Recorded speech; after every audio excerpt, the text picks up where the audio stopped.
léegi table nga yor. ah soxna si gis nga de tubaab yi ñu ngi ñuy jaay lépp ñu ngi ñuy jaay géej ñu ngi ñuy jaay yéen ak netetu. Rien à se mettre sous la dent. 7 ans ñu perte suñu temps ci bii banditisme d'état sans précédent. Même truand, même fainéant, même incompétent, même vieillard dans le vent. ñaata buubu golo ñoo transhumé. ñaata patron de presse acheté. ñaata juge sans dignité. ñaata bavure policière. ñaata litige foncier. ñaata ministre yu cuune. ñaata scandale. ñaata ñoo am couverture médicale. ngay saraxe ay bourse sociale. yaa que ton parti. jaajëf pétrole sa rak.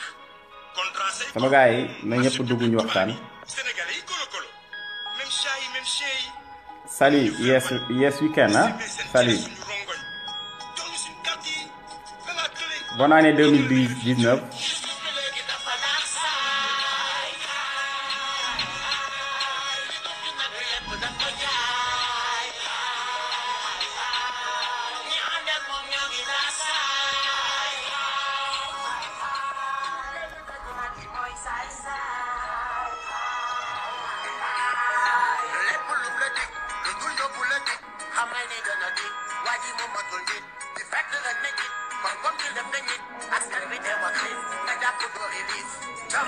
Bonjour, Madame Maïga.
ziar sama gaay yi na ñëpp génn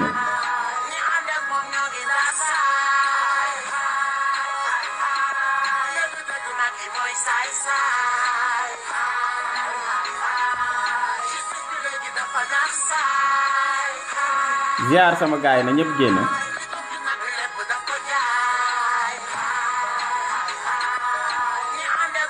Salam Moussa Ndiaye Madame Maïga Matita Sakho donc Ibou Faye yaa ngeen jëf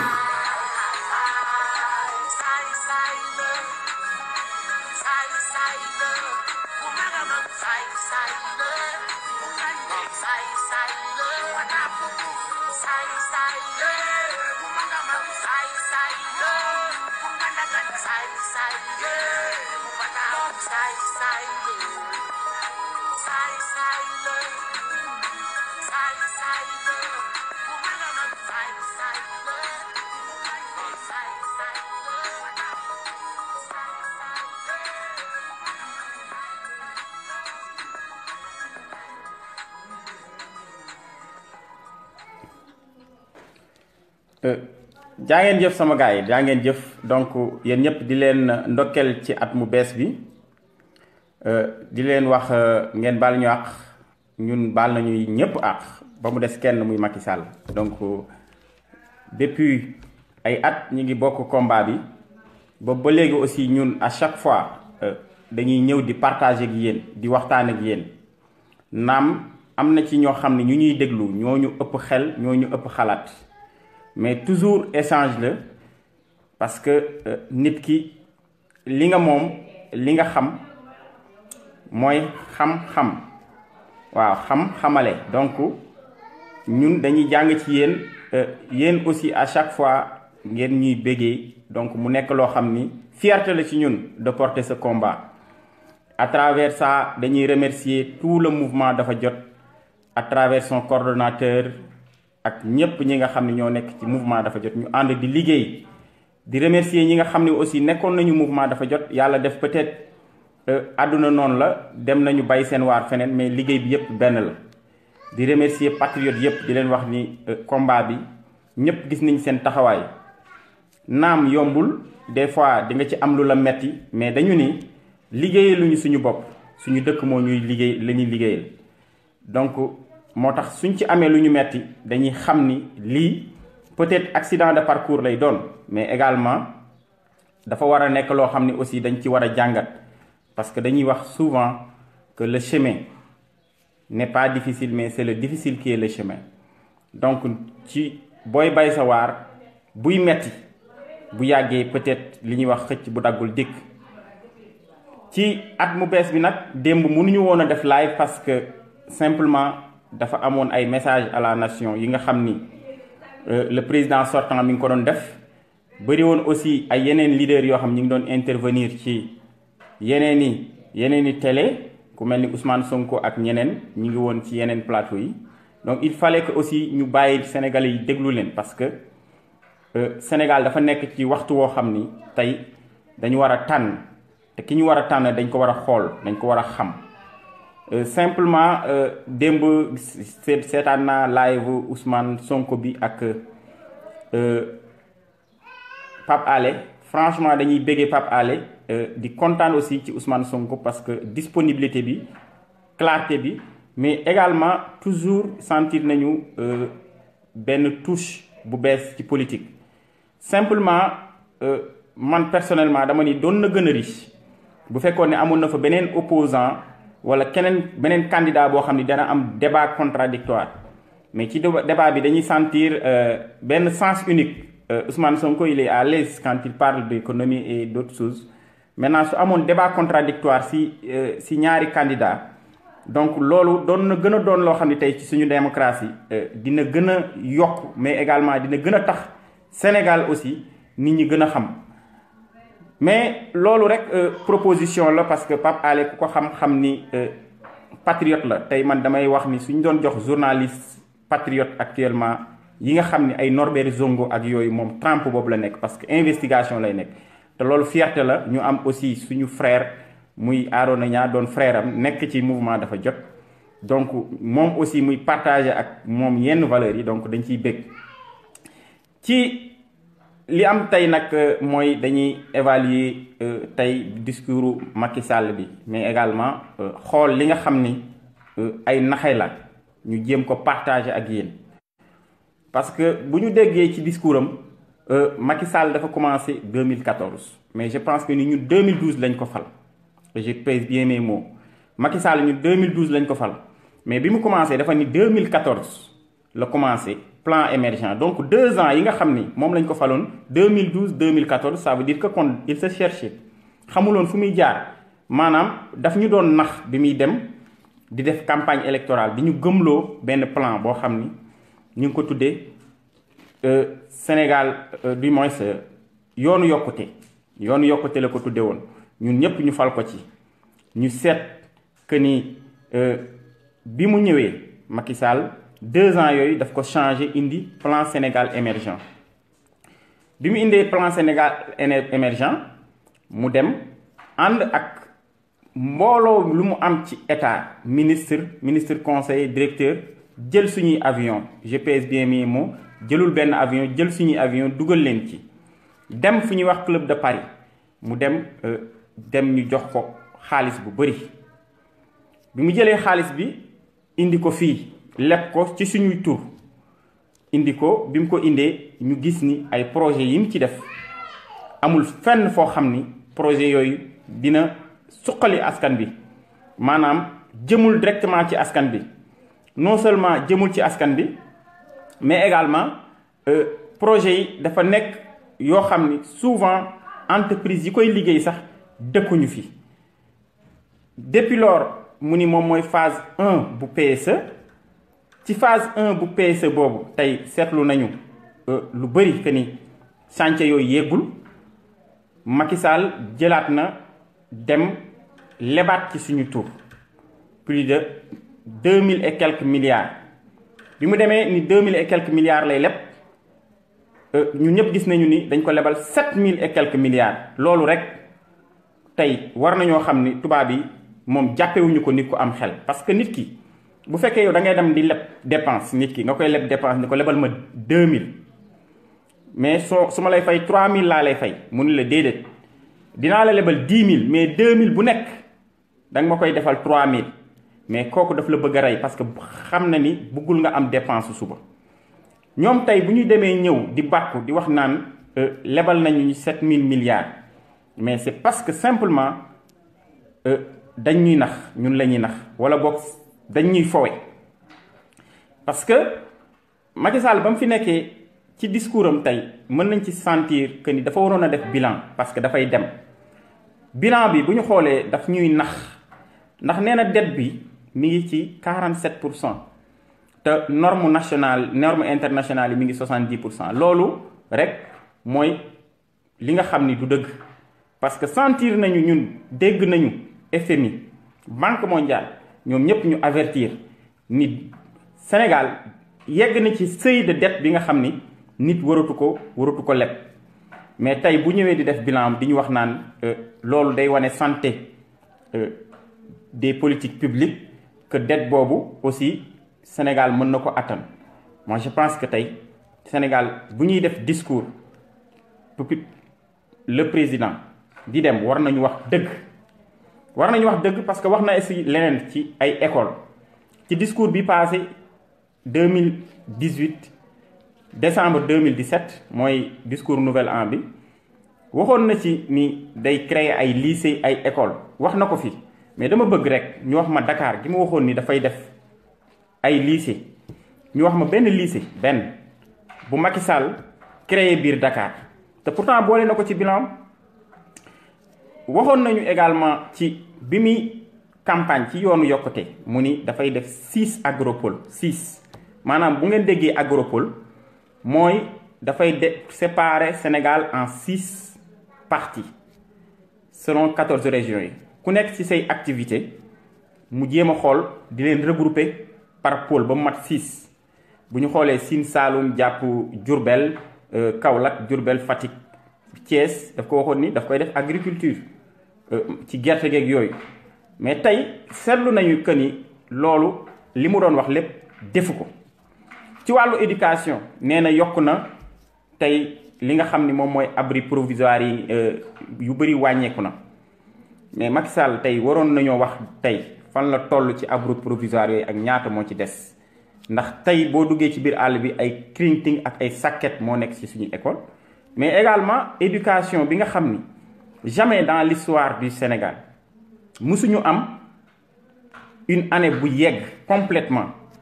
soo xoolee taux réussite bac mi ngi dem ay 36%. BFM c'est catastrophique élèves yi jeexalatuñu seen cursus parce que simplement li mu digganteeg enseignants yi defu ko yéen ñëpp yéen a ngi doon fàttaliku bi mu waxee des accords réalistes et réalisables bi ministre Mansour Sy bi nga xam ni moom moo doon ministre du travail après ministre du travail la jëloon ak aussi fonction publique mu ni léegi dafay dématérialiser le système pour que lenteur administrative yi nga xam ne moo doon am ci wàllu njàng mi te enseignants yi doon ko xeex mu ni dafay créer beneen ministère boo xam ni fonction publique la yéen a ngi fàttaliku ba léegi tey jii la lenteur administrative yi ci enseignants yi gën a yokk parce que pour ñu jot seeni acte de reclassement et d'intégration problème la bu ñu waxee aussi ci wàllu justice Macky Sall moo ñu diggoon benn ni moom du tabax ay pont du tabax ay autoroute wala du tabax leneen état de droit la ñu jox tey gis nañu ni état de droit tey la gën a sëngéem ndax kaaw Karim Wade bu ñu xoolee dañu diggoon traque des biens mal acquis ñun ñëpp ñu saluer ko mu ni am na 25 personnes ci 25 personnes yooyu tey boo xoolee 23 yi ñu ngi ci côtéem ñu ngi ci wetam ou bien 22 yi ñu ngi ci wetam mais kenn lañ ci jàpp muy Karim Wade parce que li ko ñoroon simplement moo doon jéem ko maîtriser ba du récupérer PDS defaat li fi papaam def. fàttaliku nañu aussi bi mu fekkee Ousmane Ngom jële ko Tambacounda ñu fëgg ko ci hôtel mu woddoo serviette ñu dugal ko ci avion indi ko Dakar simplement parce qu'il devait rendre des comptes mais tey Ousmane Ngom boobu tey fekk na Macky Sall ba nga xam ni moom bokk na ci tey ñi nga xam ne ñoom ñooy xalamal Macky Sall te dara di ko ci d'ailleurs sax lancé na benn mouvement boo xam ni pour la réélection de Macky Sall mu ni woon transhumance gëmu ko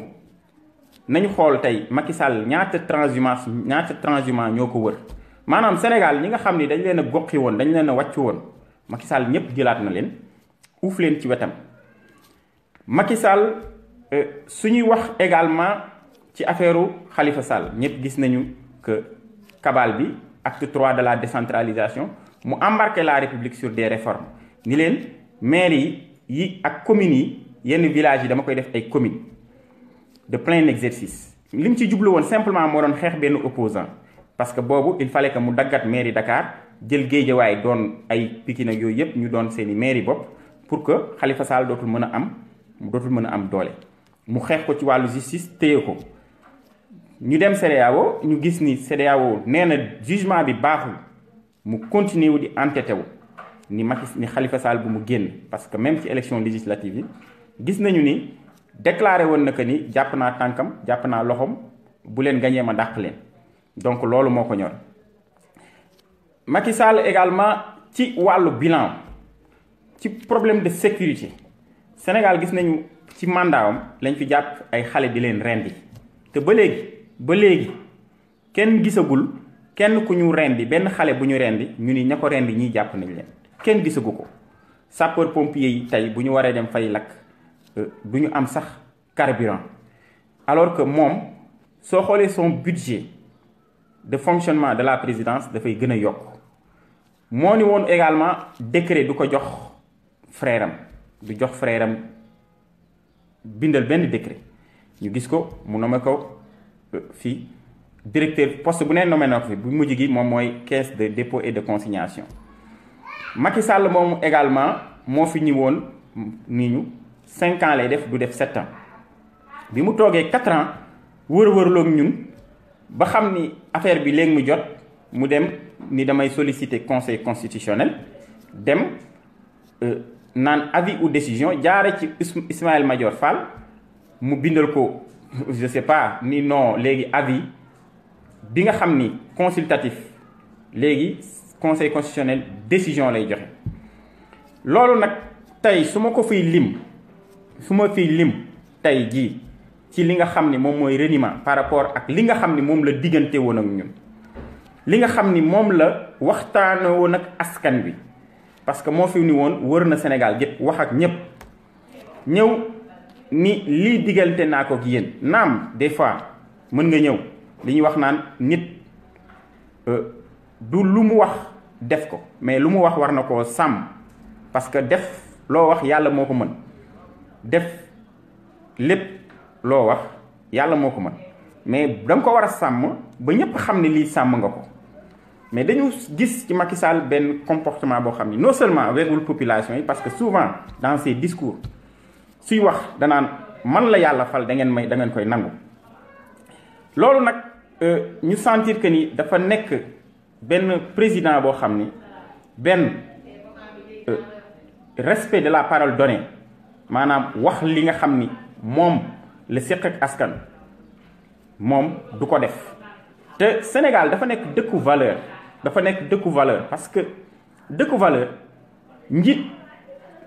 gi moo koy njëkk a wane man Kajoor gi ma dëkk Tiwaawan ci Kajoor la bokk am na fi benn roi maanaam bi ñuy tolloo ci wàllu ay lajjoor ak yooyu koo xam ne dañ ko destituer fii dañ ko destituer simplement parce que la mu waxoon nag population bi defu ko tey ci dëkk boobu lañ nekk te malheureusement tey Macky Sall boobu loolu mu def ci waxeet dégg nañu fi sax benn julli it benn imam di ko wax naan ko président bul def 5 ans defal 7 ans loolu nag muy wane degré n'est-ce pas de délabrement jikko yi ci Sénégal parce que daf ci am ñoo xam ne Sénégal lu ñu mën a wax ñooñu ay socle lañu maanaam ñooñu ay royukaay lañu suñu demee ba moom dem na ba ñu gis que ni njiit la te njiit képp koo xam ne njiit nga da nga war à chaque fois lu mu metti nga wane ni kilifa ak kàddoom ñun ñëpp ku ci am sa doom soo koy dóor da nga koy dóor ni ko del wax dëgg bàyyil fen mais tey man mënuma gëm que ñun mën nañoo nekk ci dëkk bëgg am président boo xam ni lam ñu waxoon ci ñi ko faral man nag je m'adresse ak ñi faral Macky Sall ak ñi ko faralul parce que tey dañuy waxtaan loo wax ci bilan Macky Sall mais waxuñu ay waxu def na fi lii wala def na fi lii mais kàddu bi nga xam ni moom la seqoon ak ñun li nga xam ni moom la waxoon ak ñun li nga xam ni moom la ni woon su ñëwee dina ko def je veux que ñu wax ma Macky Sall lan la ci respecté lan la ci respecté amul lenn lu mu ci def amul lenn lu mu ci wax sinon bi mu ñëwee fii ci wàllu étudiants yi digga woon na fi ni njàng mi dina ko def lu ba mu baax mais am na fi ñaari étudiants yu dee ci régime am ñaar ñoo xam ne kenn ki xiif moo ko rey parce que da doon yuuxu pour dem ñaar ñëpp bourse lañ doon réclamer ñu bañ leen a fay seeni bourse bi ñu leen reyee la ñuy soog a fay bourse yi ci université privée yi bu ngeen demee tey étudiants yi tey dàq nañ ci 40 000 digoon nañu ni day construire ay universités yu bees tey kenn ku ma mën a wax benn université bu bees bi Macky Sall def na ko te étudiants yi ñu ngi ciy jàng te pourtant li ko ñor mooy simplement arène nationale ak ay stade yooyu yëpp pare na yi nga xam ni yëpp ay meeting da ngay gis tey Cheikh Omar Anne mi nga xam ni meeting rek 600 et quelques millions la ci dépensé bu ñu waxee également ci wàllu ñi nga xam ni ñoo ko wër Macky Sall moo waxoon ni du protéger kenn mais gis nañ fi Moustapha Diop ñu koy woowee xale carte gab noonu lañ ko tuddee xale carte gab ndaxte dafa gaaw ci joxe ci ay militants Cour des comptes dem nañ fa ay magistrats dem di ko waaj a auditer mu dàq leen Cheikh Omar Anne kudd moom moo ni fii kilo ñebbe mi ngi koy jënde 4500 ñu dem auditer ko Macky Sall génn dàq Nafi Ngom Keïta te Nafi Ngom Keïta dafa bindoon que ni kooku waratuñ ko sax dénk waxuma la dañ ko war a dàq mais waratuñ koo dénk xaalisu askan bi tey kenn laalu ko dàq nañu Nafi Ngom Keïta OFNAC gi nga xam ne moo ko créé woon tey gis nañu ni Seynabou Ndiaye Diakhaté ma fa nekk rapport yi muy publier day am lu mu ciy seppi bërki démb mi ngi ñuy wax naan ñu day topp Mame Mbaye Niang waaw d'accord ba ngeen demee ba jël seeni preuve yàq preuve yi ba pare mën ngaa wax alors que même moom sax dañuy laaj lan lay toppe parce que organe bi nga xam ni moom mooy inspection générale des finances organe la comme OFNAC kooku moom moo épinglé Mame Mbaye Niang donc lan la ci OFNAC di wutati donc OFNAC dañoo war a jël dossier bi yóbbu ko directement procureur parce que enquête def na ba pare enquête am na ba pare loolu nag dafay firndeel rek lenn li mu waxoon ni moom moo jël kuddam teg ko ci yenn rapport yi te ñépp déggoon nañ ko premier discours am à la nation Macky Sall premier discours am dem leen dafa ni rapport yépp yu ma jot dinaa ko communiquer dinaa ko instruire dinaa ko yóbbu justice mais rapport yi muy yóbbu justice mooy simplement rapport yi nga xam ni pour xeex ay adversaire politique am la loolu nag bu ñu nekkee président boobu ba pare ñu jib ay élection mu ni Sénégal dinañ am élection yu mucc ayib ñu gis ko mu créé fi référendum boo xam ni dañu ni woon machine bi nga xam ni moom mooy machine wu bii defar carte d'identité yi dafa paan man mii boobu référendum bi voté wu ma ndax dama defoon benn révision ma ñu ni machine ba moo paan jotuma sama carte ñu jógee ci législative yi te ba léegi machine boobu paan kenn musul teg bët wala fu ñu ko réparé musul am ñu jógee foofu dem ci législative yi élection yu gën a catastrophique élection yu gën a bon élection yu gën a yàqu musul amee nii Sénégal non seulement 2 millions et quelques Sénégalais voté wuñu mais également Touba ñëpp xam nañ ni vote amu fa dañoo saboté vote yi parce que xam nañ ni foofu dañ ko fay gagné mu dugg ci prox ndoolu Sénat ni donc comme am nañu voté wul nañ leen wutal ay récépissé mais récépissé yooyu gis nañu tey li nga xam ni moom la indi ci ay problème élection yi Dakar ñu gis ni 7000 ordres de mission la jël ay nit ay ASP ay nit ñoo xam ne ci ay administration jël leen renforcer leen Dakar pour ñu voter mu gagné 800 voix ba pare di tëb di dal ni moom moo gagné élection yi simplement parce que Dakar da koo ñor donc bu ñu jëmee tey ci ay élection mu bëgg ñu woo ci ay élection yu transparente ñun duñ ko gëm parce que mënul ne Macky Sall du organiser ay élection yu baax parce que simplement xam na ni il est minoritaire mbokk yi donc bu ñu defee globalement discours Macky Sall tey globalement ngeen xam ni discours bi dafa mel ni sax waxul ak ñun sénégalais yi parce que ñun bu ñu intelligent yi ku lire discours yeeg lire leneen ak pratique yi nga xam ne teg na ko fi xam ni wax ju tegwul fenn la doon wax ju amul bopp amul genn la doon wax ñun nag gëmuñu ko foofu nag laa yem ci discours bi. defe naa deuxième point bi moo doon suñu deuxième point mooy ñu waxtaane ci wàllu élection yi ak par rapport ak opposition bi mais balaay loolu dañuy jëm ci li nga xam ni moom moo amoon avant élection yi mooy Macky Sall dafa jógee référendum bi mu jógee référendum mu am 49% bi mu amee 49% mu xam ni dafay gën a wàcc maintenant lenn rek moo mun tax mi nga xam ni mu am ay chance pour passer mooy mu jàpp ay candidats am mais également am yeneen candidats yoo xam ne mu jéem leen a bloqué parce que élection présidentielle plus que candidats yu bëri plus que voix yi mën a dispersé wu plus que le président mën a wàcc Macky Sall jël benn loi bi mu jëlee loi bi muy parrainage bi mu ko jëlee non seulement modalité d'application maanaam loi boo ko jëlee ba pare soo jëlee loi ba pare day am li nga xam ni moom mooy modalité d'application ci modalité d'application boobu loolu après dinañ ci ñëw mais avant tout ñëpp dañoo bañ parrainage bi parce que simplement modèle parrainage ci monde bi dañuy jël le modèle français parce que soo jëlee modèle français mooy ku mu neex mën nga parrainer ku la neex mais kenn ku nekk soo parrainé kenn bu la neexee mën nga parrainer keneen mais moom jëlul méthode boobu mu ñëw indil ñu parrainage nit ñi xeex ko loi bi jàll parce que assemblée bi moom moo am majorité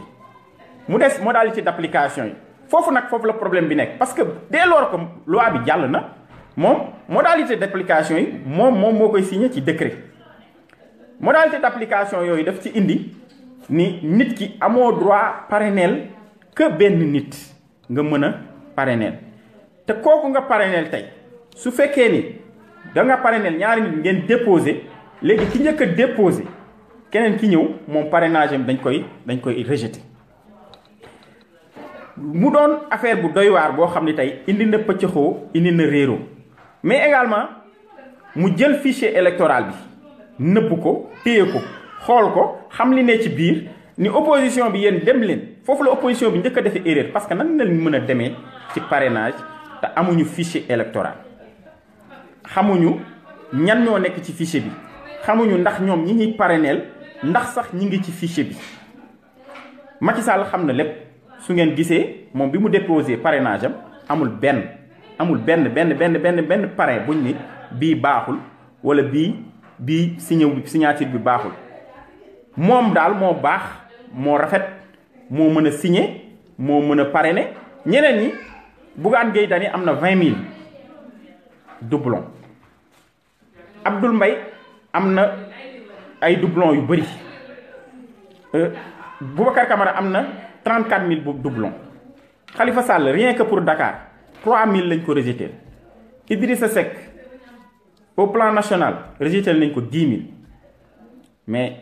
c'est-à-dire que sénégalais il faut que ñu xam kon tey que ni li génn nii ci parrainage bi montré na lu bëri li mu montré mooy Macky Sall nëbbul ni day tricher nëbbu ko wan na ko aux yeux de tout le monde. utiliser na Aly Ngouille Ndiaye nee na par force Aly Ngouille Ndiaye mooy organiser élection yi wax na ko démb wax na ko dinaa leen tegal après vidéo bi. Macky Sall également jël na conseil constitutionnel nga xam ni mooy bras armé actuellement ni jox leen fichier benn fichier Moutbane génn na démb ni fichier boobu baaxul. conseil constitutionnel tey actuellement ils sont complices man du ma ni dañ leen a piégé kenn piégé wu leen parce que ce sont des gens responsables ñoom mosuñu gérer fichier électoral DAF moo mës di gérer fichier électoral ñoom sur la base d'un fichier ñuy recalé ak di dindi ay nit te suba mercredi ngay dégg lu la jaaxal ci Sénégal benn di nga dégg nit ñi ñoom créé waat nañu ay yeneen yoo xam ni moom mooy ay signature yu baaxul ci Macky Sall dugal ko ci pour wane ni ñoom am nañu quelques yu baaxul maa ngi leen wax loolu. bi ci topp mooy di nga dégg ay ñoo xam ni ñii ay candidat lañu yu sérieux yoo xam ne dinañ leen a indil problème ci wàllu parrainage bi te nit ñi sax doon nañu wax naan jàll nañu. opposition bi nag tey li ñuy wax pesum kanam boroom moo koy fajal boppam ndax Macky Sall ce qu'il veut c'est très simple mooy séparer l'opposition en 3 groupes. benn groupe bi mooy les recalés maanaam ñi nga xam ne jàlluñu parrainage bi léegi ñooñu suñu jàllul parrainage bi ñeneen ñi day jéem a def ba telle sorte que ñooñu dañuy jéem a bëgg a dem élection pour désolidariser wu ak ñële donc ñële dañuy mere ñii bu ñu demee fee aussi mu jël Karim Wade ak Khalifa Sall ñu def leen ni jéem a bloqué bu leen bloqué xam nga léegi donc ñi meroon dañuy mere ñoom Khalifa Sall ak ñoom Karim Wade mu des nag ñoom Sonko ñoom Idrissa Seck ñoom nag bu ñu nee ni ñoom waaw dañuy dem élection parce que war nañoo mën a dem élection ku ci dem le 24 février au soir Macky Sall dina la afficher benn pourcentage boo xam ne doo ci mën dara te bu boobaa aussi boo yuuxoo ñeneen ñi nga xam ne ñoom vous n'étiez pas solidaire ak ñoom de aussi dinañ ñëw ni yéen ñoom ba ñu demee ba affaire bi metti ci ñoom yéen vous n'étiez pas solidaire kon opposition bi tey ñoom ñoo war a intelligent xam ni résultat wu parrainage yi génn attitude bi njëkk mooy nañ ko rejeter. ba pare solidaire ak ñi nga xam ni dañ leen a recalé ñi nga xam ni tey dañ leen a téye par rapport ak ay doublons ba pare ak ñoo xam ni Boubacar Camara ñu ni 25000 personnes nekkuñu ci fichier électoral bi mais nan lañu mën a gëmee 25000 sénégalais yoo xam ne signal nañu nit ñu xool leen ci fichier électoral bi ni nekkuñu ci. Sénégal donc pour montrer que tey élection yi ñu jëm amul benn garantie amul benn fiabilité amul benn. kóoraange boo xam ne tey opposition bi bu ci demee am na ci chance pour jéem a gagner élection yi te ma wax leen beneen aussi Macky Sall mosoo leen ko dégg ci muy waxtaan wala leen sax muy envisager que ni moom war na mën a perte élection yi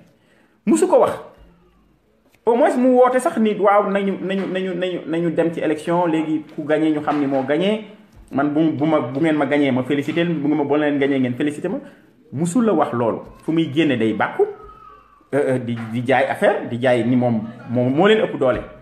donc tey nit soo nekkee da ngay dem compétition da ngay am gage d'impartialité ci ñi koy organiser mais bu ngeen sentiree même Sénat bi nga xam ni moom tey bu ay lëñ dëj amoon wala ay dara am ci élection yi kam fa teg muy Doudou Ndir mais rek mandat am jeex na bu yàgg da ko confirmer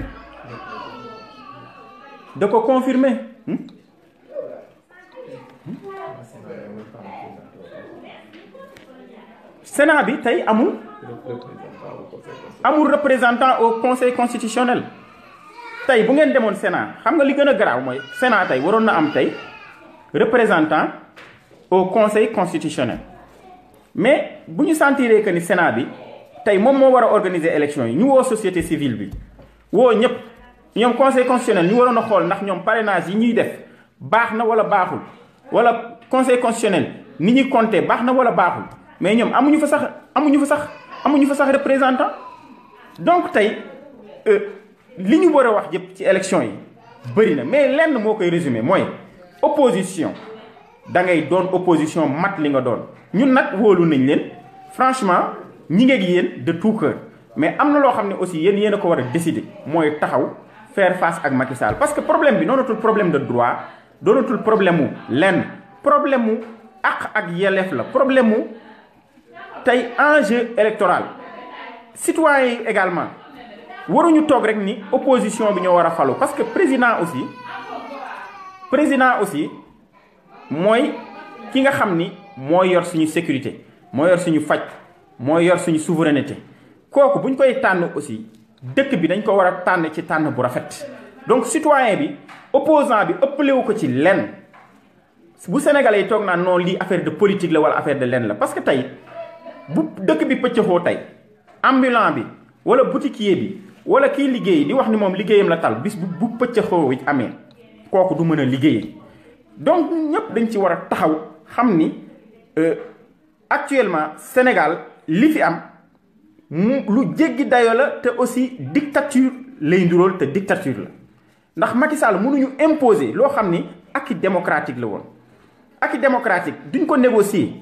depuis 2000 général Cissé ak général Dieng ñu organiser fi ay élections Abdoulaye Wade gagné Abdou Diouf félicité ko ñu ñëw 2012 Macky Sall taxaw fi yor rajo yépp ni moom élection yi Ousmane Ngom du ko organiser Abdoulaye Wade nangu bi Abdoulaye Wade nangoo jël un ministre chargé des élections ku neutre mu organiser élection yi Macky Sall gagné ñu félicité ko mais Macky Sall moomu tey mi taxawoon en 2012 ni élection yi dañ koy sàcc moo bëgg a taxawaat tey ni ñu élection kenn mënu ko sàcc Sénégal mais est-ce que Macky Sall moom ça va moom ancien ministre de l'intérieur ancien ministre des collectivités locales ancien ministre premier ministre ancien chef de l'Assemblée nationale président de l'Assemblée nationale mu taxawoon fi ni ñu élection yi dañ koy sàcc même Macky Sall bi tey moo retourné waat tey di ñu wax naan élection kenn mënu ko sàcc Sénégal man nag sénégalais yi ñoom ñoo war a am seen fulla am seen fayda te xam ni pesum kanam borom a koy fajal boppam ndax Macky Sall mii parewul pour organiser ay élections yu transparente dama leen wan rek benn vidéo bu mu def démb bu mu wax ni moom du ko def duma ko def la wax parce que xam na ni simplement Aly Ngouille Ndiaye il est mouillé dans des contrats pétroliers te tey jox na élection yi Abdoulaye Daouda Diallo mu organiser ko mu xaw a ñàkk te nu bon la ko organiser mu jox ko Aly Ngouille Ndiaye koo xam ne question de survie la doon ci moom donc ñu jox leen rek ngeen déglu la vidéo.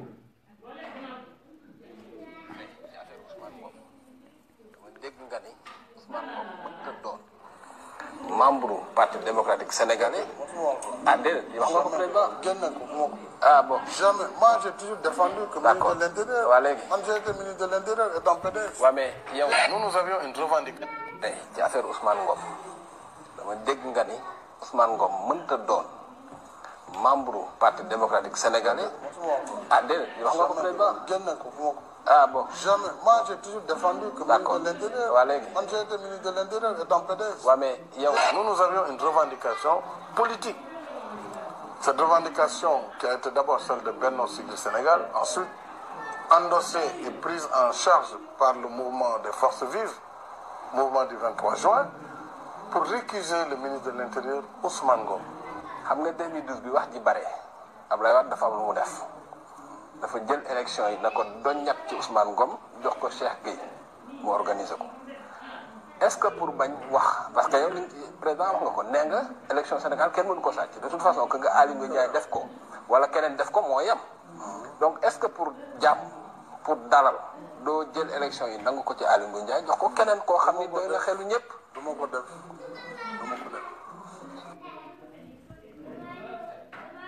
tey ci affaire Ousmane Ngom dama dégg nga ni Ousmane Ngom mënta doon membre parti démocratique sénégalais. Ah déedéet wax nga ko président. Ah bon. Jamais. Moi j'ai toujours défendu que ministre de l'Intérieur. Waa léegi. Man j'ai été ministre de l'Intérieur et dans PDS. Ouais mais yow. Nous avions une revendication politique. Cette revendication qui a été d'abord celle de Benno Siggil Sénégal, ensuite endossée et prise en charge par le mouvement des forces vives, mouvement du 23 juin, pour récuser le ministre de l'Intérieur Ousmane Ngom. xam nga 2012 bi wax ji bare Abdoulaye Wade dafa am lu mu def dafa jël élection yi na ko doññat ci Ousmane Ngom jox ko Cheikh Gueye mu organiser ko est-ce que pour bañ wax parce que yow li président wax nga ko nee nga élection Sénégal kenn mënu ko sàcc de toute façon que nga Aly Ngouille Ndiaye def ko wala keneen def ko moo yem donc est-ce que pour jàmm pour dalal doo jël élection yi nangu ko ci Aly Ngouille Ndiaye jox ko keneen koo xam ni doy na xelu ñëpp. du ma ko def du ma ko def. waaw donc yéen a ko déggandoo donc xam nga lii wane na moom position maintenant li am mooy peuple bi ñoo war a wane seen bopp li am mooy opposition bi ñoo war a wane seen bopp li am mooy citoyen yi ñoo war a wane seen bopp parce que Macky Sall mi tant que amul rapport de force li mu wax nii du ci jóge ndax il est tellement déterminé te wan nañu ko ndax li mu waxoon lépp def na ko man benn instant sax dama naan Macky Sall moom nitu fulla la ku am fulla la parce que li mu bëgg mi ngi koy def mi ngi ci li mu sentir mi ngi koy def mi ngi ci mais ñun peuple bi opposition bi ñoo ko ci bàyyi opposition bi nag tey war nañu xam ni Macky Sall doonatul ay affaire de civilisé doonatul ay affaire de dialogue doonatul ay affaire de conférence de presse doonatul ay affaire de dénigrement affaire de rapport de force la mu jaral leen ko comme moom ni mu jëloon mer gàddoom dem place de l'Obélisque di wax naan fa lay fanaan tey ji sénégalais yi opposition bi foofu la ñu war a toll ndax moom fexe na ba nax sénégalais yi ba jël pouvoir bi ba pare li nga xam ni lépp loo xam ni waxoon na ko ak sénégalais yi lépp sax préalable yoo xam ne Abdoulaye Wade doon na ko sax nangu Macky Sall doon ko sax nangu il n'acceptera jamais de perdre le pouvoir il l'a dit Pape Alé Niang nee na Macky Sall nee na bakkanam la ci teg ñàkk bakkanam moo ko gënal ñàkk pouvoir bi loolu nag avertissement la ndaxte koo xam ni organiser na référendum jaarul yoon mu organiser législatif jaarul yoon mu jël suñu or suñu zircon suñu pétrole ba pare ni dem leen ba planète Mars ngeen jooyee ko fa ñu gis ni buy jël loi da koy jël ba pare jël avion dem bàyyi ñu fi ñun ñu nekk fi pëccëxoo xeexoo tey il s'est dit que Sénégal luñ fiy coow benn weer lay doon wala ñaari weer mu jeex mais nag Sénégal mi nga xam ne ñoom ñoo combattre woon 2012 ba plus de 13 personnes décédées plus de 13 personnes ñàkk ci seen bakkan tey peuple boobu war nañoo xam ne ñooñu ñàkk seen bakkan waruñu war a mën a doon ñoo xam ni tey seen mémoire dinañ ko suyee parce que ñooñu tey fa ñu tëdd war nañu sentir peuple boo xam ni du peuple lu lâche war nañoo sentir que ni ñoom lañ doon xeex am nañu ñoo xam ni nekk nañ fi nekk ci seen ginnaaw ñoo xam ni ñu ngi koy défendre ñun nag Sénégal la ñu bëgg Sénégal la ñu gëm du mënuñu toxu suñu ndey suñu baay fi lañ dëkk suñu njaboot fi lañ nekk duñu toxu duñu dem fenn mais Macky Sall mi nga xam ni tey moo nar a taal dëkk bi bu fekkee ni moom dëkk bi moom la bëgg a tàkk na moom la bëgg a taal na tàkk parce que aussi lu mu ko jaral tey war na koo jaral ñun ñi fi ne lépp loo xam ni jaral na ko ci taxawaay ñun war nañoo am taxawaay bu ko ëpp doole foofu ndax ñun ñoo ko faloon ndax ñun ñoo doon xeex moom bañ koy dóor grenade lacrymogène muy dugg ci kër maire bi ñu koy génne mu fàtte fa ay dàllam boobu amoon na ñoo xam ni dañoo préféré taxaw ñàkk seen bakkan tey ñun taxawaay boobu la ñu war a am moo tax dañuy saluer aussi ñi nga xam ne ay mouvement citoyen lañu ak ay parti politique ñu commencé def benn reconstitution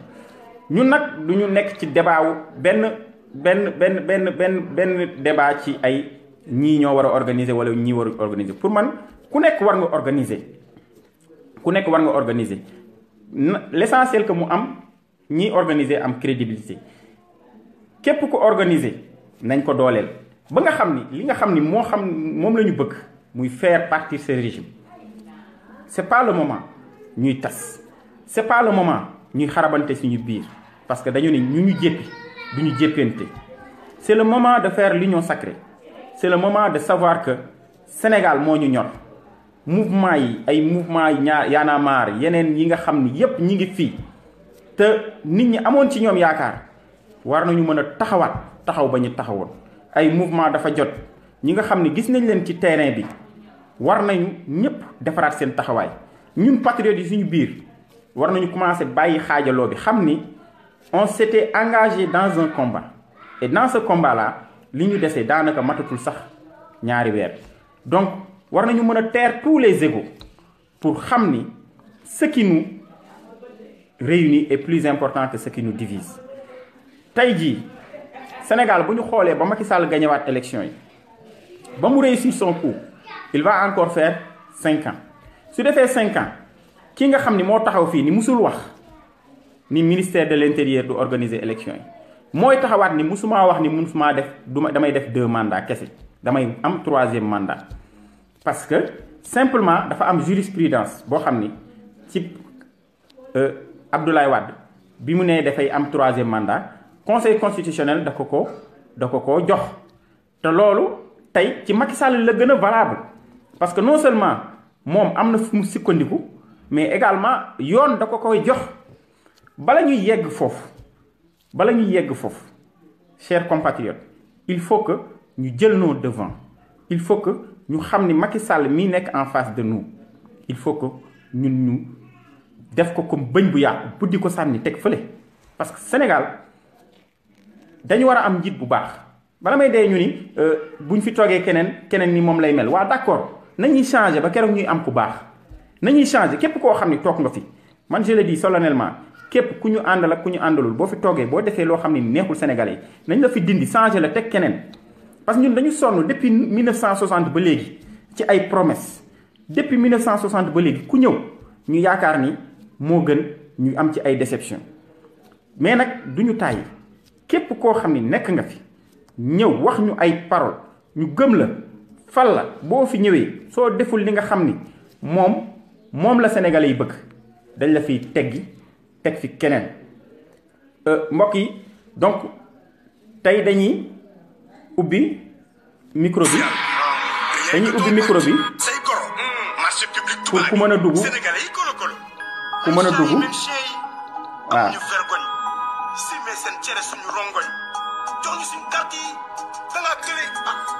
donc bu ngeen mënee dugg ci waxtaan bi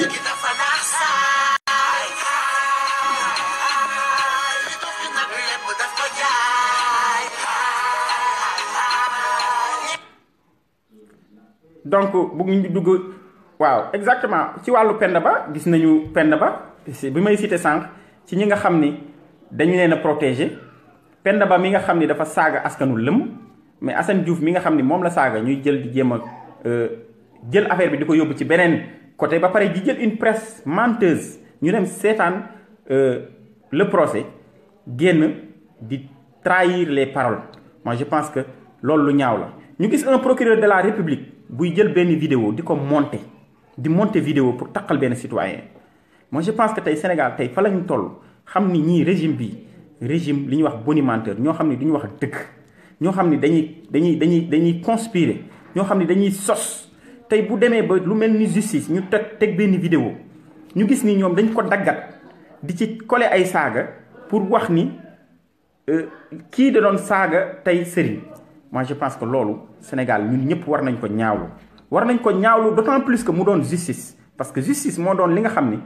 tey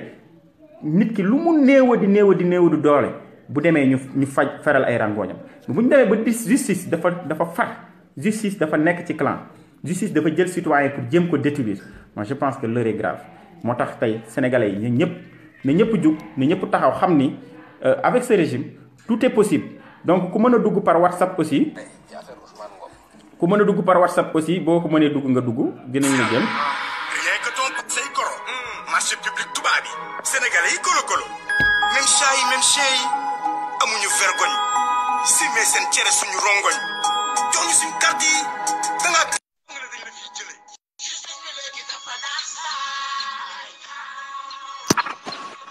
waaye asalaamaaleykum waaye sëñ bi. maaleykum salaam Père Ousmane Dramé. waaye suñ xool sedd na ci yow. dafa nekk loo xam ne lu am la. lu wér la lu am lu wér la. dama ne man ñi may wax ñoo Macky ñooy ànd. du ma tudd seen tur sax waaye dañoo réccu pourquoi ñu ñëw ci Macky Sall pourquoi ñu ñëw ci Macky. double fichier bi ba ma ko dalee wax yàgg na. dama ne du ma inventé Macky na xam ne ñi mu àndal seen biir moo leen fa bàyyi billaay wala ñi may wax bu soxlaa màkk du ñaan audience ñaari fichier moo am opposition bi dañoo naïf Macky napp na leen ba pare Macky lu mu bëgg dana ko def Macky mën naa ñu wax léegi waxaat leneen wax leneen te kenn du ko fi jëlee ñaari mandat yi bàyyi na ko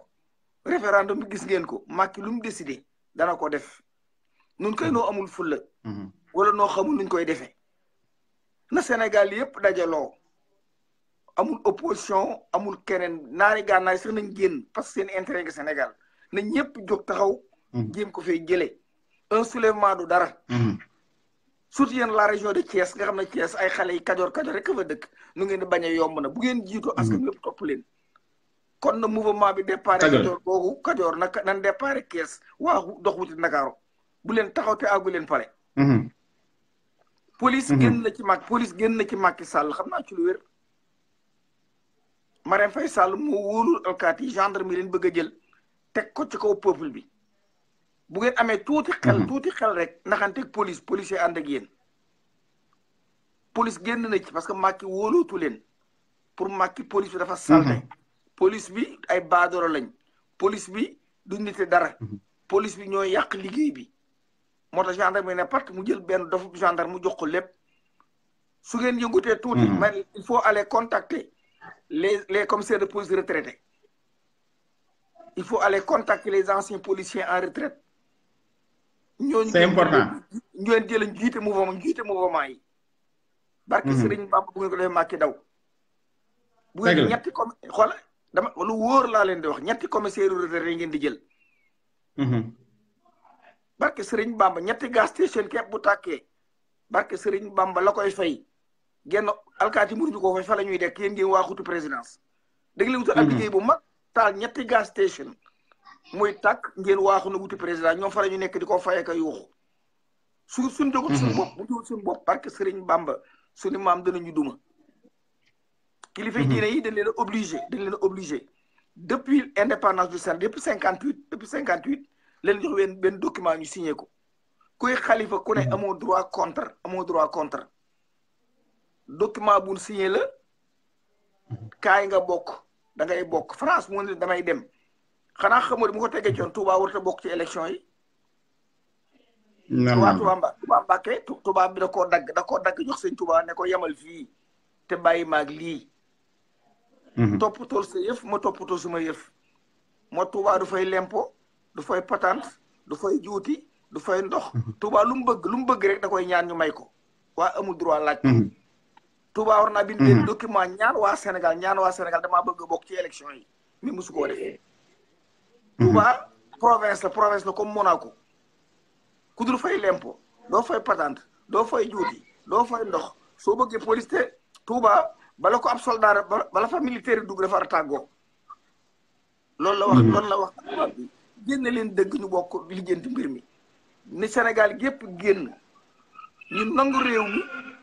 delloo si ay province Kajoor Bawol Siin Saalum ak province Touba kenn ku ne liggéeyal sa bopp politiciens yi mënuñoo dem le Sénégal naturellement mi ngi répondre ci ay province tey bu ne woon la province du Bawol léegi Pàcc Lambaye jël seeni dénk dem Lambaye région de Thiès boobu li fi alal kenn xamul lu mu toll lépp yéena ko moom ngeen jël 30% jox ko gouvernement fédéral bi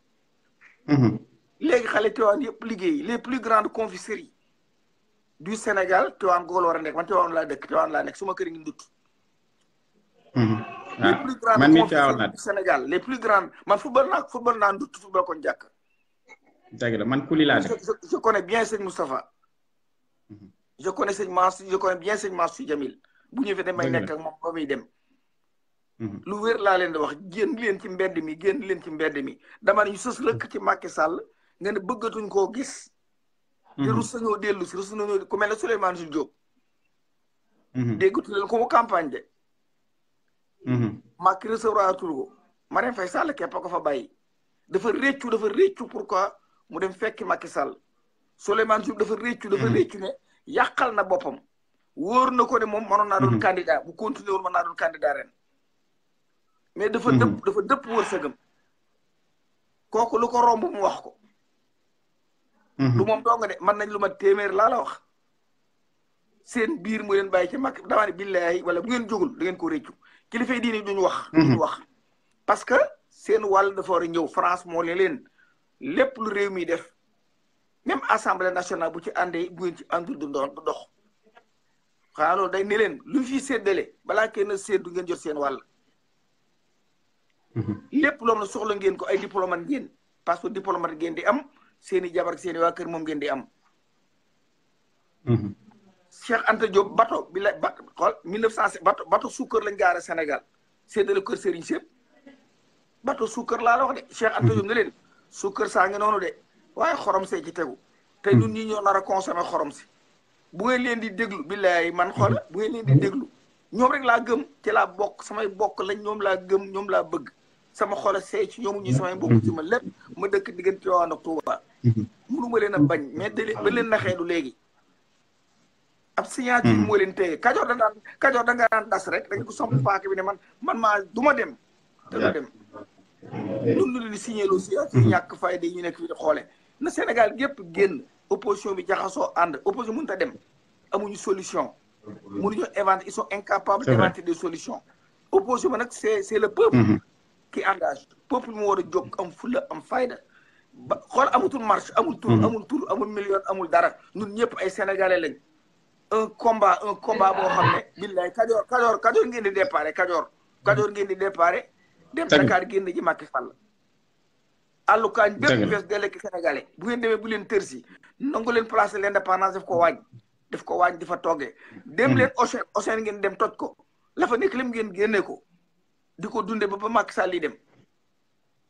am ngeen lu ngeen lekk essence yi di leen nangu di pompe essence bu leen fay di leen jël essence yi di pompe ci oto yi dem defi seen liggéey les généraux ko ñu mel ne capitaine Dièye mi bu leen xeeb capitaine Dièye bu génnee armée bi dagg ci digg bi capitaine bu kàddum jibee armée bi dagg ci digg bi moo tax politiciens yu ndaw yi dañ ko waroon a jël di ànd ak moom fu ñu jëm ndax pour influencer armée bi la gendarmerie ci digg bi lañ dagg lépp laa xam lépp gendarmerie bi dof boobu ñu fa di benn terrain lañ ko may 600 mètres carrés lañ ko may tabaxal ko mu di ko loué ñu ne kaay rey Sénégalais mu nangu Moussa Fall 600 mètres carrés lañ ko may tabaxal ko mu di ko loué dof boobu tey moom la jox aw yat ak kuur mun a rey Sénégalais yi gendarme yi nanguwuñ ko gendarme yi d'accorduñu lu mel ne colonel Ndaw d'accordul ak yeneen xale gendarme ay capitaine d'accorduñu armée bi am na ay problème ci biir moo tax bu askan wi génnee te police dama ne police wàcc na Macky Sall Marème Faye Sall ci boppam moo ne alkaati yi dañu amuñu njariñ et puis dañoo bëgg xaalis dañoo nangam le policier n'a pas droit de toucher de l'argent Jean Collin moo ne woon je vais créer de nouveaux esprits damay programmer ay nit ñoo xam ne daanaka ñooy nekk mi duñ doomu aadama bu njëkk bu daan délivrer école police joxe diplôme yi da ko daan wax naan nous avons créé de nouveaux esprits yeneen ni bopp lañ yeneen ni yuur lañ créé Jean Collin wax naan policiers yi buñ xam xaalis nañ bind contravention nga dem fayee ko trésor yaa ngi dégg bu dee leneen nga fay tee nga jënd timbre parce que dañu police am kees bëggul police am xam xaalis ñuy ay xar yoo xam ne dañ leen di jiital ñuy rey nit ñi léegi policiers yi yeewu nañ dama ne bu ngeen jël les commissaires retraités barke Cheikhul Khadim ngeen jiital leen départ Thiès jël ay commissaires retraités ñu ne ci kanam barke Serigne Bamba alkaati yi dagg ci digg fekk si leen kon maa ngi jégal te ñaan jàpp ay keneen wax mais nag askan yëpp génn dama ne xool li ma leen di wax barke Cheikhul Khadim xoola ñu ànd ak ñi àndandoog Macky ma ko wax man Macky maa reçu ici à fii xam naa daayira bi xam naa ni mu demee barke rasulullahi bu ma bëggoon milliard am ko dëgg la sama baay moo ma ne bul seexloo muumul bul tax sobe bul wax lu dul dëgg moo tax may raam di tedd boobu ba dëgg ni dama ne su ngeen góorgóorluwul Macky dana toogaat te bu toogee Sénégal gépp dañu torox la sous-région est complice la sous-région complice boo demee la BCEAO xam mi ngi Abidjan France yi dañ ne le gars de Abidjan la soo xoolee ba ñoom Sonko jël pouvoir bi xale yi daañu changer système bi te BCEAO day tëj moo tax bi Macky investir ñoom ñu ñëw le président mauritanien ñu ne ko deal bi ñu la signé 50-50 bu xale jëlee pouvoir bi dañ koy lànk te Sonko mi ngi préparé Sonko am na fu mu wax ñu enregistré ko defe naa Sonko xelam dafa nekk ci li Sénégal moomu ci Mauritanie mu jël ko loolu français yi wax nañ ko naar yi moo tax naar bi ñëw Sénégal di jéem a jàppale Macky Sall la Sierra Leone bu xeex amit ci sous-région bi rek Libéria tàkk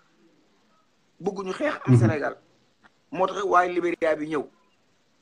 loolu lépp pour jàppale Macky Sall la Gambie d'accord nañ pour dugg ci CFA bi mais président bi ñemewu koo wax dara wumpuma barke Rasul dara wumpuma ci li ma li wax man du ma fen bu ngeen jógul bu ngeen ko mënul toog leen yéen góor ñi bàyyi jigéen ñi génn parce que ñun amuñu jom Macky Sall rawuñu sutuñu gënuñu ay bokk jël aw yet din duma boobu la gëni bu fekkee am na solo noonu nan toog bàyyi sun ndey yi génn ak suñ jigéen ñi ak sun jabar yi ces dames là qui vont libérer le Sénégal kon maa ngi jégul bàyyi keneen dugg bu ngeen jógul torox nañ forever lii ma la wax moom du deñ kenn du koo far parce que Cheikh kilifa yi diine bu ngeen leen di déglu ca kanam tuuti ñu tàmbalee changé xutba yi ca kanam tuuti jàkka joo dem le politicien local mooy bindu xutba bi benn xutba psychologique boo xam dañu di dofloo diine yëpp dañ ko fële diine ji xool réew mi avant diine ji ndax boo amul réew mi doo fi mën a jaamu yàlla boo amee réew mu nooy nag rafet mën ngaa sukk jaamu yàlla kon toppatoo leen réew mi ñee seeni doom ñëpp mosoo gis barke Cheikhul Khadim mosoo gis ku sant si wala Mbàkke wala weneen sant di jàngi métier ci atelier liñ gëmloo xale yi liñ leen gëmloo mooy nun nooy war a liggéey yor leen de wax ma benn atelier tailleur boo mas a dem rek fekk fa Mbàkke bu jàngi métier wala ko sant si mosuma ko gis bala may dee ñu ni seen maama ko liggéey kan bokk jóg leen kan bokk jóg am fulla nun ñëpp suñu maama dee amul géwal amul géer amul jaam amul lenn le Sénégal appartient à tous les Sénégalais buñ ko nari lekk bàyyi leen jóg leen ngeen taxaw génne kuur yi du ma ndaw nguur si mu dem ngeen jubbanti dëkk bi lii ma leen wax dëgg la ku dul fay lempo doo fay patente doo fay dara yow bala faa police jaar tàggu la dem li ci règlement intérieur ngeen xool ko ils n'ont pas le droit de vote ku dul fay lempo doo fay patente doo fay lempo ku dul fay juuti ku sàcc dugal ci dëkk ba raw nga loolu mooy ne am na ay limite yu leen limité am nañ droit voter nag bu fekkente ne ñoom dajaloo nag bind benn lettre yónnee ko le gouvernement du Sénégal comme quoi dañuy ñaan pour bokk ci élection yi comme ni ñuy ñaane école ni ñuy ñaane gendarmerie ni ñuy ñàkk a fayee lempo ni ñuy ñàkk a fayee juuti Touba est une province bu tubaab bi dagg ni sëñ Touba cooli laa bëgg mu dakk yemal fii yow sa yëfa ngi noonu sa alal ngi noonu nga bàyyi ma man ma dem Touba du commune mooy luñ bokk quelque chose luñ bokk Touba dañ ko yëkk teg ko ci loxol sëñ Touba moomal ko boppam kenn leen def nit kenn bokk jóg am fu la toj Sénégal delloo si Tarba wala si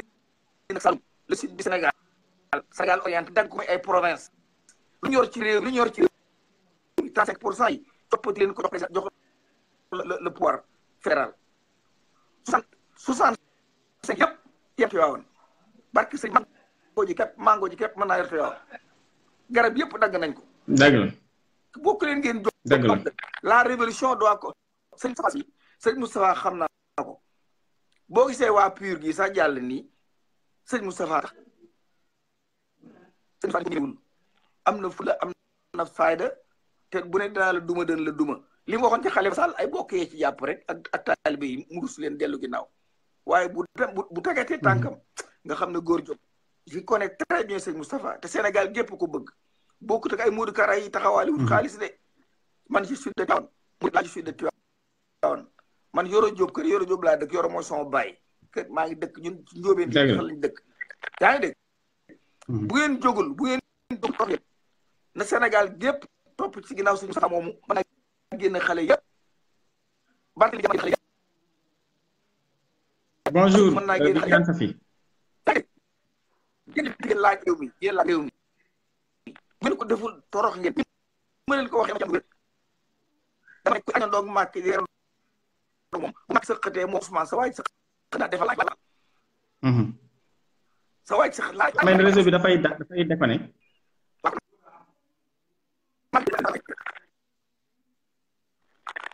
naa bàyyi keneen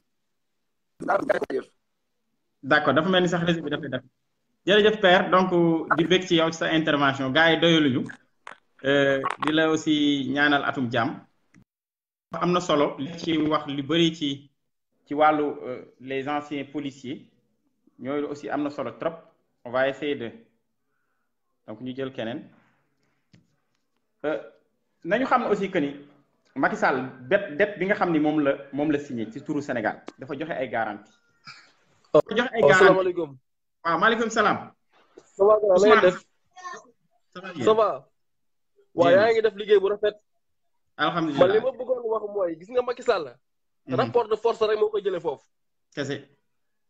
kese parce que du nit. li problème bi mooy day sàcc élection yi kooku wax na ko leer na. leer na de. dafa leer donc nag maintenant li problème mooy jeunesse bi nañ wàcc tali bi. affronté ko bu fekkee ne bëgg nañ seen avenir ëllëg. kese bëgg seen avenir suba. bëgg seen Sénégal neex seen Sénégal naat pour seen ëllëg doom nañ wàcc ci tali bi jàmmaarloo ak ñoom. parce que gis ngeen waa ji. bu ñu deful loolu. dinañu jaay def na ko sax ba pare. gis nga français yi fii ñu nekk fii ci France. fii ñu nekk fii ci France. tubaab bu ñu bëggee benn mbir lañ ñëppay wàcc ci tali bi. xeex ko. dëgg la donc pourquoi pas ñun Sénégalais waruñu def loolu. c'est vrai. Macky Sall moomul nit ñi. donc maa ngi invité jeunes yëpp ñu wàcc ci tali bi affronter leen parce que ñii pareeguñu de bugguñu wàcc bugguñu dem xam nañ ni dañuy yàq élection yi. xam nañ ni dañuy ñàkk élection yi mais rapport de force lañ bëgg imposer population sénégalaise bi. donc na jeunesse bi wàcc ci tali bi affronter leen xeex ak ñoom. exactement. maa ngi lay jaajëfal di leen remercier bu baax a baax. jaajëf. sa liggéey rafet na. merci beaucoup jaajëf merci. merci. donc pour wax ni Macky Sall bi bu ñëwee dem négocier xaalis jox ko c'est parce que dafa joxe ay garantie te garantie yooyu mu joxe bokk na ci li ñu dañu joxe seen ressource halieutique maanaam seen géej gi ñun nag tey ñëpp xam nañ ni garantie bi nga xam ni moom joxe na ko mooy suñu pétrole bi moo tax ñu jox ko xaalis boobu ngeen di dégg ni jox nañ ko du lenn lu dul xaalis bi mu jëlee fële bi mu dem leb pour ñu lebal ko garantie bi mooy suñu pétrole bi moo tax bi mu demee ni day joxe 2000 et quelques milliards la bëgg ñu jox ko 7000 et quelques milliards. loolu nag man pour man haute trahison la parce que nit ki mënoo signer ci sa turu dëkk loo xam ne ay génération future te yow doo publier tey loolu nga signer en même temps li nga xam ni mooy suñu pétrole bi mu dem signer diggante Mauritanie ni nañ ko séddoo te pétrole bi feeñ ci suñuy waax feeñ ci suñu dëkk ñëpp dégg nañu tey suñu mool yi bu ñu demee ci géeju Mauritanie tey ay bal lañ leen di dóor moom mu jël suñu pétrole ak suñu gaz signé ko ñu séddoo ko ci digg bi alors que ñun ñoo fay lépp loo xam ni ay taxe la pour ñu prospecter ko pour ñu seet ko tey ñu bëgg koo séddoo ak waa Mauritanie tey képp koo xam ne jël nga pouvoir bi accord yooyu tey yi nga xam ne Macky Sall da ko signé tu as l'obligation de renégocier ça parce que mënuñu nekk ci dëkk boo xam ni à chaque fois président bi day jël ay décision te du ci waxtaan ak kenn de manière unilatérale lay toog décider que ni moom jël na suñu pétrole joxe ko benn partie séddoo ko te ñun xamuñu on ne comprend pas. allo daal delloo ziar wësëm. ay ziar bu wér. delloo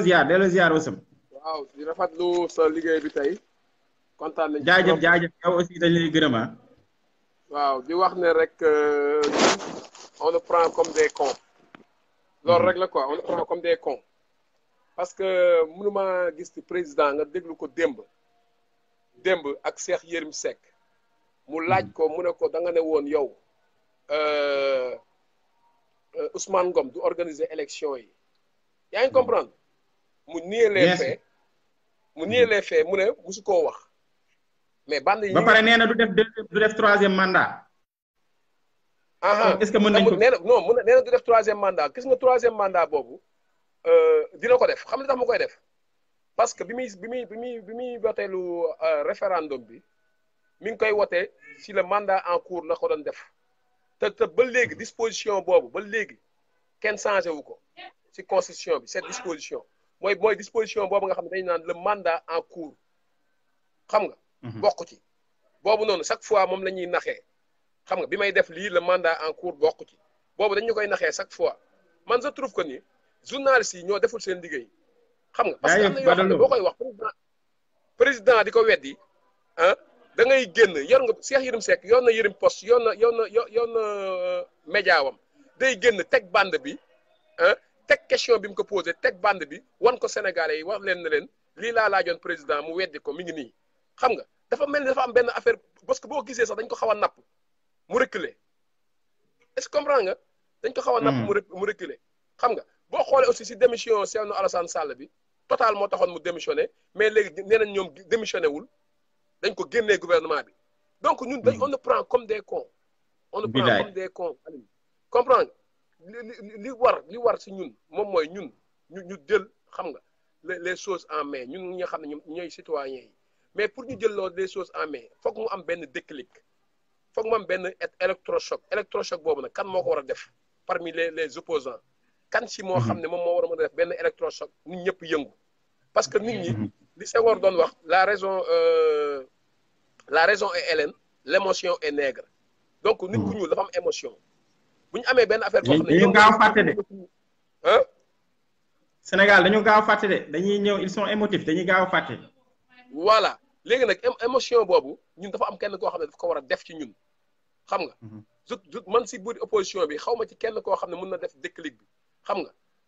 déclic bi man maa ngi koy xaar peut-être ñu ngi koy xaar ci Ablaye Wade peut-être man foofu laa koy xaar parce que il est aimé Sénégalais yi am na fu ñu ko def xam nga am na ay comment dirais-je ay sentiments yu ñu am ci moom je pense que ni man moom kese moom mën a def déclic bi et puis déclic bi daf buy ñëw dañuy war a am temps dañu war a am temps parce que élection yi boo xoolee élection yi ak moins de 45 jours moo ci des comprendre nga dañu war a am temps boo xam ne ci lañu war a mener ay action donc il est temps que moom ah mu def benn plan boo xam ne dafay ñëw ah bu ko defee Sénégalais yi ànd ak moom xam nga parce que moom il est le plus courageux des même à son âge il est le plus courageux des opposants moom kese laa gis ne moom moo ñu war a mën a defal déclic boobu kon les gens attendent que le déclic xam nga benn électrochoc boo xam ne moom moo war a mën a tax nit ñi fippu jug parce que ay marches yi yëpp yoru ko comme ni ma ko waxee woon rek ay marches yi ñuy def marche pacifique yi nga xam c'est autorisé des musiques yoo xam ne musique engagée comprends nga du musique engagée mais état bi day taxaw fële da lay reetaan xam nga parce que def nañu war a def ba pare li ñu war a def yëpp def nañ ko xam nga am na électeurs jotul seen carte xam nga seuls les militants d'APR yi nga xam ne ñoom wóor na leen ni ñoo leen di voter ñoom ñoo jot seen carte mooy maanaam xam nga ñi nga xam ne dañ leen a jël ci bourse familiale yi les ASP ñooñu ñëpp dañoo jël ñooñu ñëpp jot nañ seen carte ñooñu ñëpp jot nañ seen carte parce que ñooñu bu régime bi daanoo peut-être ñoom loolu ñu doon am doot ñu ko am xam nga donc ils sont obligés de voter pour ce régime xam nga tous les opposants ak ñi nga xam ne dañ parrainé ay nit xam nga peut-être ñoom am nañ seen i données dinañ xam ne seen données yi ñoom ku ci mel ni man dinañ xam ne bureau nangam ngay voté mais boo ñëwee jour temps nangam da ngay ñëw ba ci bureau bi ñu ne sa tour nekk fi parce que tu as parrainé quelqu'un boo xam ne c'est contraire à Macky Sall yaa ngi comprendre li ma la bëgg a expliquer donc esprit parrainage bi ci boppam y avait pas sa raison d'être comme ni ma koy waxee chaque jour xam nga on a faussé le départ comprendre nga li ñu mën def mooy rattrapé wu def ay action jot fichier bi le vrai fichier ñu jot ko parce que boo xoolee kii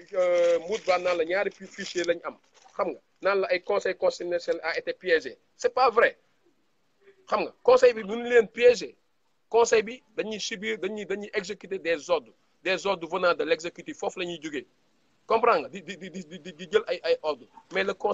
conseil constitutionnel ah n'est pas crédible amuñu indépendance xam nga amuñu indépendance parce que bu ñu doon am indépendance doo ñëw yow xam nga si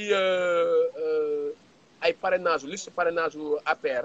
nga gis fa zéro faute ah gis fa zéro rejet gis fa mais nul n'est parfait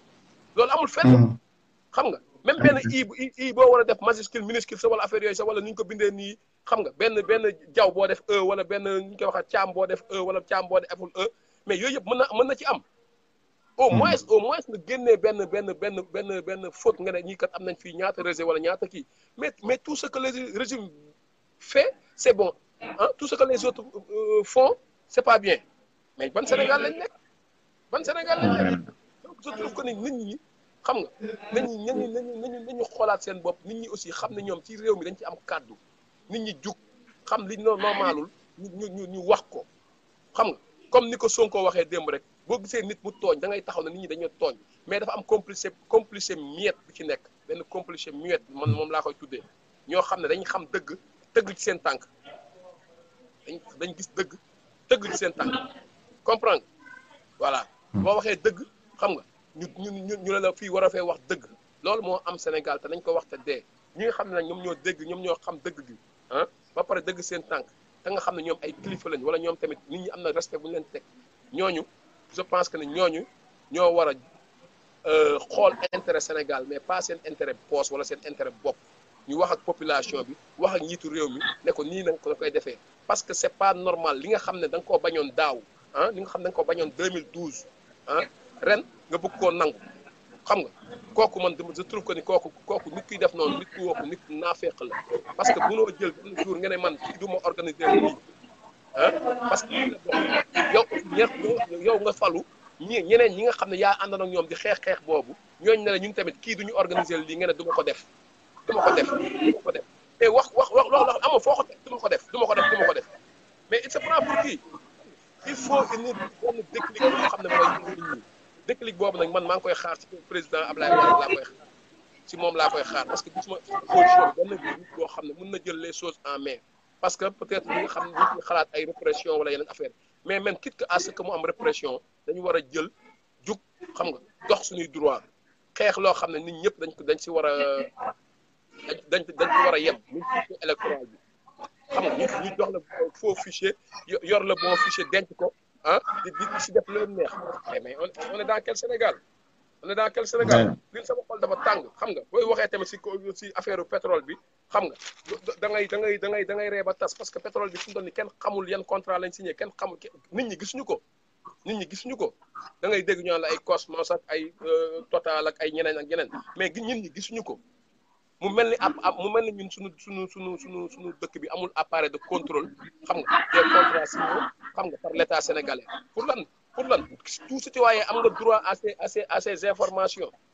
ñun ñëpp parce que suñuy ressource la sa ressource la sama ressource la xam nga donc li fi nekk yëpp kenn duñu koo wax xam nga je trouve que ni technique boobu rek moo ñu dese il faut ñu am benn électrochoc te ñu bàyyi marche pacifique yi te jéem a def ay actions palpables yoo xam ne c'est concrète xam nga pour une révolution pour débouter ce régime ici xam nga maa ngi lay gërëm di la sant Aline jaajëf Bossam rafet na donc di gërëm di leen sant di leen wax ni donc tey dañu bëggoon a ñëw rek sargal leen wax ak yéen je sais que ñu bëgg a dugg bëri na mais ñëpp di leen sant di leen wax bonne heureuse année yàlla na Macky Sall dégagé ñëpp aussi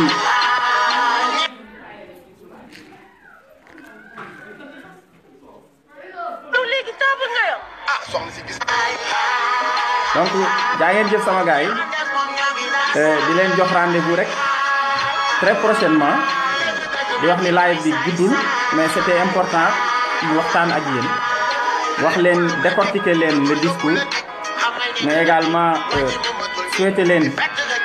bonne et heureuse année aussi partager ak yéen ci échéance yi ñuy jëm muy élection donc loolu la woon di leen jaajëfal di jaajëfal mouvement dafa jot sama sœur Viviane Safi gis naa ko Badara Lo gis naa ko yaay Ami Diop sama camarade gis naa ko ñi dugg ñëpp ci live bi gis naa leen di leen jaajëfal di leen wax ni yàlla na 2019 bi fexe ñu tàqali ko nguur gu bon jaa ngeen jëf lu mu wax rek waxeet jaay na suñu xeet la ba suñu tet bàyyi ñu fi ay tet l'hôpital ñàkk plateau médical falu fàttali la fal sa bopp rek nga defal référendum pour sa loi bëgg nangu suñu droit joxoon ndaw ñi ay emploi PSE di plan en bois kuy sa poche ay milliards gouvernement des connards daf sa boor ay vieillards bés rebés ak milliards justice bi léegi dafa naax saay li dof bi nag lépp daf ko jaay ñi ànd ak moom ñoo ngi naax saay léegi tëju mag yi mooy saay